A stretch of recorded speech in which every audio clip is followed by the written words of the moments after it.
Hey, what is up guys? This is Cobb, and of course, CVC is about to kick off tomorrow, which should mean only one thing. And that is a huge, sweaty, shard pulling, bait style event, trying to get you to pull your shards, man, before the upcoming fusion. I gotta tell you the truth, what are some of these champions doing here, man? We got like Angar on this list, which is just bizarre. This is just day one of the shard pulling events, of course. We've got day two that we've got to cover in just a sec as well. We are going to be covering which champions are actually worth pulling for during the CVC if you do want to go all in and start cracking some shards. Maybe you're close to Mercy and your Sacred Shards, for example, and you're planning on skipping the upcoming fusion. Might be an opportunity for you to go ahead and pull for some of these champions. And it is, of course, as well going to be a personal reward CVC. So pushing big points in this sucker is actually a way bigger deal than a regular CVC, after all. Now, I will say as well that, just a quick tip, at the time that I'm shooting this video, we've got like 5 or 6 hours until things like Tag Arena keys are going to reset inside of Raid. Don't spend these straight away, okay? Don't spend these straight away. Once your Tag Arena keys reset and your Faction Wars keys reset, you want to be spending these when the CVC begins and only when the CVC begins. It's a very easy mistake to make inside of Raid for when all these keys reset to go ahead and blast them all straight away thinking, well, I'm going to get my dailies done nice and early. No. Wait like the 12 hours until the CVC starts, okay? Because then you're just going to get free points for doing that. You also want to be doing this today as well, clearing as many stages of Demon Lord Clan Boss as you possibly can. So my free-to-play account, I'm clearing Nightmare right here. Ultra Nightmare right here with a couple keys.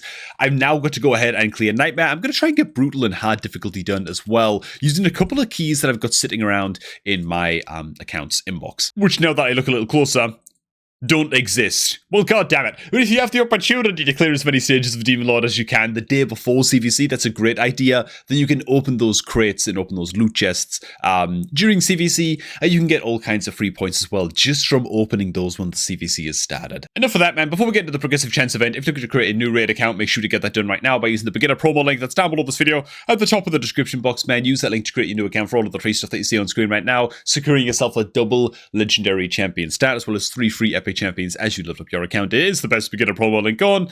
And yeah, make sure to get it used if you're ever looking to create a new raid account, man. Okay, let's do this. So, this Tuesday, November 18th, planning on launching a Progressive Chance event, giving you a 15x starting chance to some of the champions of your choice from the selected pool. Ancient, Primal, Sacred, and Void Shards. First things first, no one should ever be pulling Primal Shards, ever, outside of like a 2x event on Primal Shards as is. It's even more the case now, given that December is on the horizon, and usually between somewhere like mid and the end of December, there's usually a 2x event on Primal Shards for mythical champions, right? And so, I don't give a damn how close you are to Mercy and your Primal Shards. You ain't pulling them during the CVC unless you're an absolute just umpa-lumpa, like you make like questionable decisions are happening if you're pulling Primal Shards during the CVC. As for the champions on the list, Harima, pretty cool. We've got Freya in here, which is definitely going to be tempting to a lot of people if you're close to, again, this is just if you're close to Mercy on Ancients or Sacreds, really. That's all we're talking about here. If you're like 14 Sacreds deep without hitting a legendary pull, you might want to pull 2, 3, 4 Sacreds, pull as many as you need until you hit gold, and then to stop, just taking one swing at getting something like a Freya. Madness up in the house, all a counter tank action, Bevald, Hydra Provoker, Mischief Tank, Morley Tankard, great Provoker as well. I would say that a lot of these champions are pretty good, but not incredible. Not the kind of champions that are going to change. Okay, are they going to change your account forever? That depends where your account is in its life cycle. But we're not looking at like, I don't know, Newt or like Armand's in the pool, for example. You know what I mean? Or like a bloody Nekmothar, right? Who's just like a champion that you're just never going to replace anywhere on your account. Pretty much forever, apart from PvP, obviously. We've also got Krisk the Ageless here as well. Krisk is absolutely insane. Soulless, I forget what Soulless does. And Angar, I cannot believe that we're looking at an Angar on this list right now. Just to double check that I am getting this right, Angar is the Void Orc with the Provoke, right? So he has attacked one enemy 2 times. Okay, like... He's saying game reviewers speak for themselves. What is he doing on this list, man? Is there anybody out there who's going to be pulling for Angar, man? So double hit at A1, place an extra hit if the enemy has provoked debuff. Just crazy. So the A1 just does more damage if he's attacking a provoked enemy. Then he's got an A2 on a 3-turn cooldown, attacks all enemies. Place a provoke debuff on an enemy for 1 turn. Also has a 75% chance of placing a provoke for 2 turns instead. Okay, so he's actually like a pretty good provoker. Then place reflect damage and counterattack on this champion.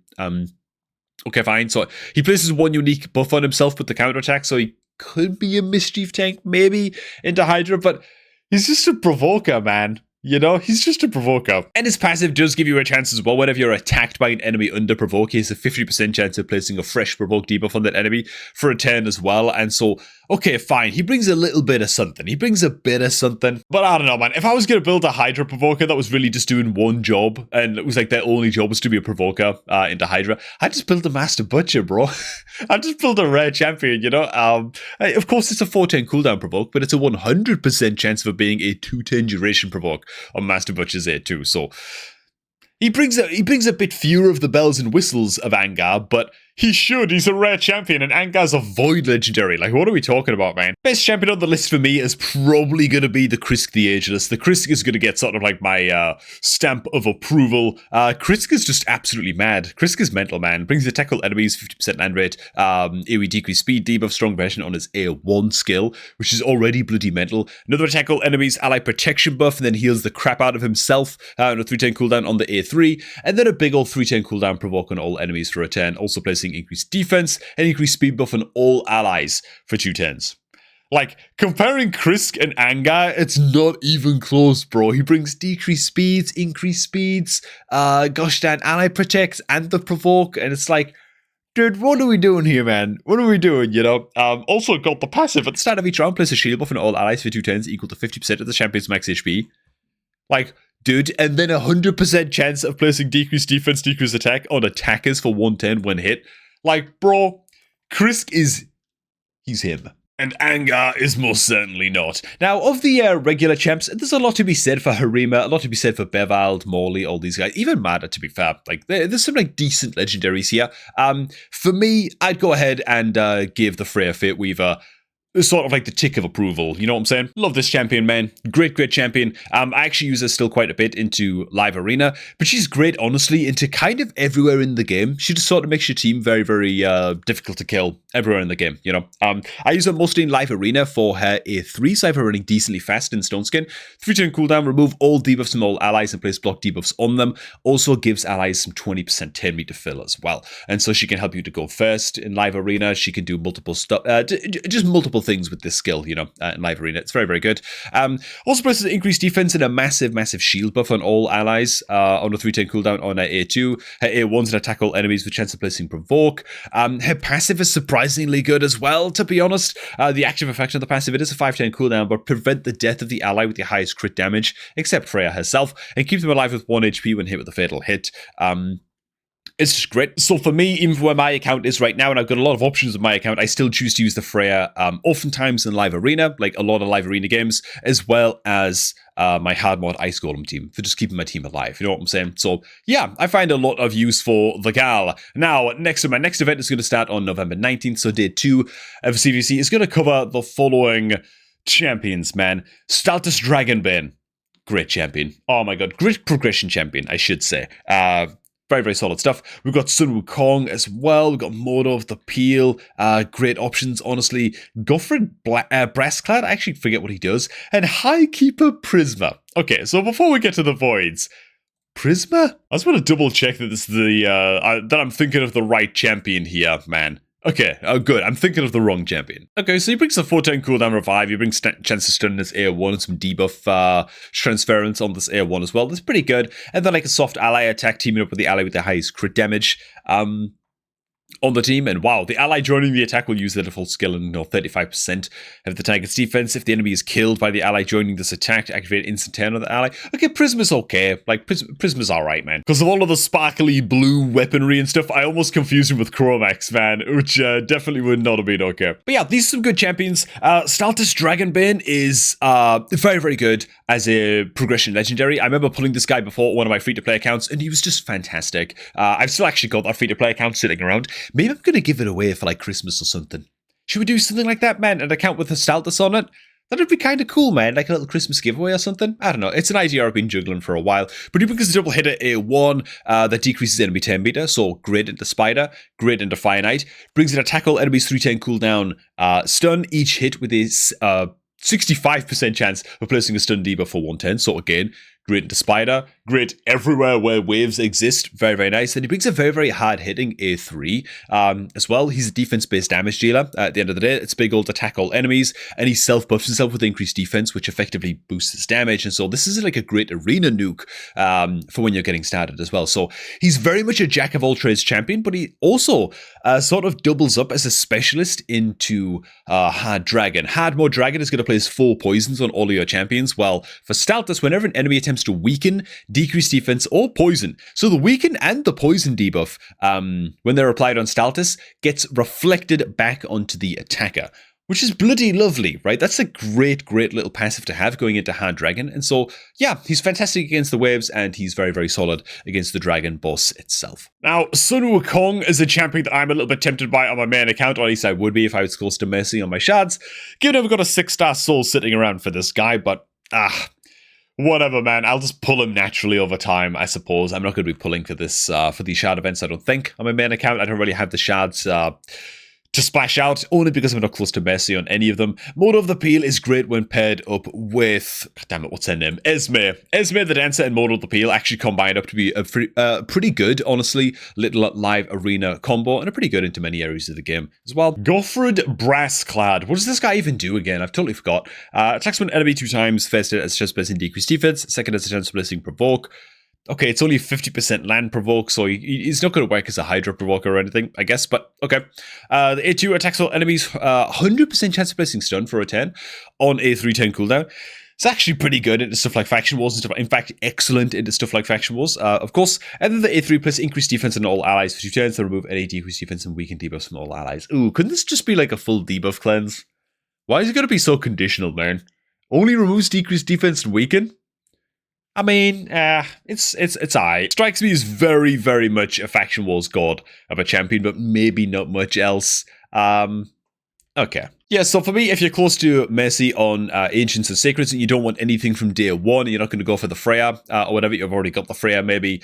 For me, if you're on like rather early game-ish account, I'd say that you can't go wrong with the Staltus because he'll probably give your account value right now from the wave control and the 10 meter control, but he'll also give your account value in the long run from getting to use him into Hard Dragon and stuff for reflecting all those poisons and the weakened debuffs and that kind of thing. So that's what I'd go for personally, with a special shout out for Sun Wukong if you've got a big old soul sitting around for him like I do with my account. Mode of the Peel if you've got the Esme, of course, being very, very good. And amongst the voids, the one that jumps out straight away for me is probably the Tumesia. No particular disrespect towards the other 2 void champions, but Tumesia is a beast. This champion is a monster. Even if I can't remember exactly what she does, it's something to do with HP Ben. I'll let you know that I've just got a good I don't know what she does, but I've got a good feeling when I look at this champion, you know, which tells me that in the past I've read her kit and been very, very impressed. So let's read it again. It's an attack one enemy A1. Chance of placing decreased defense debuff has a 100% chance of placing decreased defense for 2 turns on the target before attacking if the target is under HP Ben, which they're gonna be, probably because of this A2 right here, judging by the icon.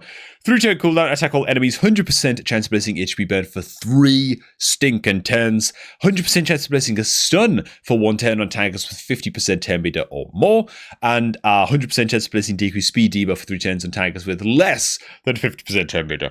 Oh my god. There's a lot of juice in that skill right there already. Hydra, incredible. Decreased speed HP Ben, right? Great, great stuff. 3-turn durations as well on these debuffs. It's just absolutely nuts. Then you're talking Faction Wars and Wave content with the other HP Ben buffs, and sorry, like the stun debuff on the A2 as well. Amazing, amazing stuff.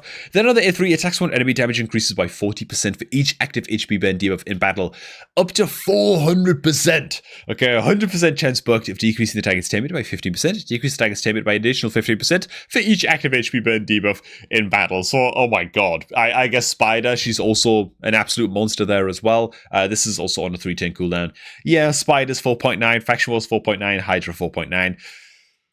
An absolute monster of a champion. We've also got Jing 1 on the list. Fine champion. Not incredible by Void Legendary kind of status. Places block active skills on it, AoE, as well as block buffs. So, you know, you can bring him into Hydra, I guess, as your block buffs champ. And he also brings attack all enemies, places decreased accuracy, decreased crit damage, debuff on the targets on an AoE as well on the A3. So, Not bad. Decreased accuracy is actually, like, sleeper very, very good. Into Hydra, for any new players watching who don't understand why, it's because building higher resistance stat teams into Hydra as your account gets a bit older becomes a very, very good option, and you don't have to build quite as much resistance if you're placing decreased accuracy reliably on the Hydra heads, so it's like, you know, in certain teams, this can absolutely pop off. Also plays strength buff and allies for 2 turns as well. So, you know, he's not a bad little champion, man. And then finally, we've got Tramaria, who honestly I think is a little bit underrated in the in-game reviews. To be fair, she brings attack all enemies A1 with chance of placing decreased speed debuff for 2 turns, which is bloody good, given it's a 70% land rate decreased speed booked. Like, on a Void legendary champion with an attack all enemies A1, that's very, very good. Also has the chance of placing true fear, fear debuff for 1 turn on enemies with 50% or less 10 meter. Brings an attack all enemies 100% land rate stun. It is on a 4-turn cooldown, but it's fine. After attacking, 100% chance of decreasing each enemy's 10 meter by 30%. So, you know, I think it's worth a 4-turn cooldown, to be fair. Anything that's a little bit Faction Wars focused and wave content focused, you know, I understand that people are a bit more, they expect a bit more from a Void legendary, so I guess the reviews are fine. She just also brings some debuff cleanse on some 10 meter boost as well as a block debuff buff on all allies on a 3-turn cooldown. And her aura's a 23% speed aura in all battles, and so it's not bad. Still, for my spotlighted pick here, though, if you're close to Mercy on your Void Shards and you want to pull, for me, it would probably be the Chimesia, and again, the Staltus for Ancients and Voids. And that's all, man. Are you guys planning on pulling for this event? Are you just hoarding everything? Maybe you're close to Mercy in your shards and you're holding everything anyway, just holding out for what could be some big Christmas events. Usually have some big events around Christmas time, and so a lot of people are skipping the upcoming fusion and just skipping everything until Christmas. Let me know what your guys' plans are down below, man. Thanks for stopping by. If you're looking to create a new raid account, make sure to get that done right now by using the beginner promo link that's down below this video at the top of the description box. And by using that link to create your new raid account, you're going to get all the free stuff that you see on screen right now. Thanks for stopping by, and I'm going to catch all of you guys just a tad bit later, man.